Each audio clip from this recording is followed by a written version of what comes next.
Welcome to Your Tutor Online video lessons. Today we'll learn how to convert a number from standard form into scientific notation. Now, scientific notation is used to write out very large numbers or very small numbers. For example, a really big number, like this first one, 3102 and then all them zeros, that's 3 quadrillion, 102 trillion. That's a very big number. Or you might think of a really tiny number like this one, 0.0000032. That's 3200 millionths. They both take up a whole lot of space, as you can see on the screen. Not to mention they're a lot more difficult to work with when they're that long. Just imagine trying to multiply and divide those numbers. So that's why we use scientific notation, to make things a bit easier when you're dealing with really big numbers or really small numbers. And of course it can be a bit confusing on how to get the scientific notation, so we'll look at it step by step. Let's start with that really big number and see how to figure out how to get it into scientific notation. That's 3 quadrillion, 102 trillion. The first thing we're going to want to do is to write that first number we see, which is 3.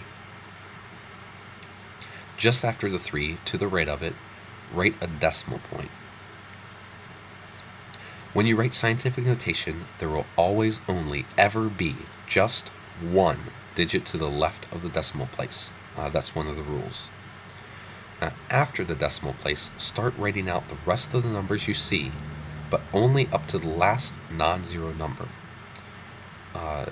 So here, I see the 3, and I'm just going to keep going in order. 1, 0, 2.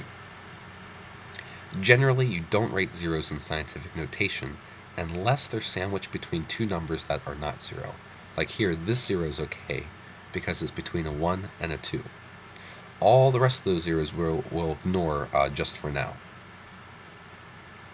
After we have the number, we'll write a times sign, and we'll write a 10. And now we have to figure out the exponent for that 10, and that's where the zeros matter. Now, one easy way I've found to do scientific notation for the exponent, instead of sitting there and counting all the zeros and the places and trying to figure out where to stop, is I start where my decimal place is already. And for big numbers, it's invisible. We have to draw it first. And then I just start moving my decimal place. I'm going to move the decimal place until it matches where the decimal place is down here in my scientific notation. And I'm going to count how many times I have to move it to make it match. So there's 1, 2, 3, 4, 5, 6, 7, 8, 9, 10, 11, 12, 13, 14, 15.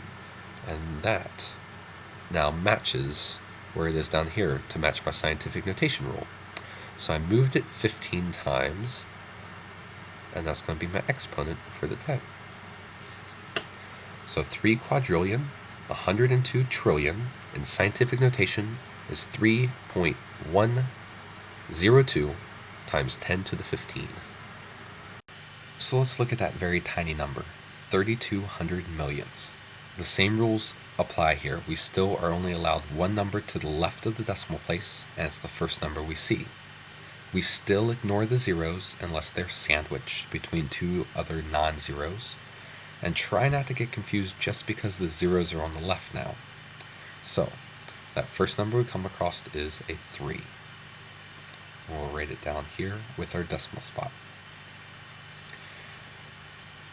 We keep on with the next number we see in this example. It's a 2.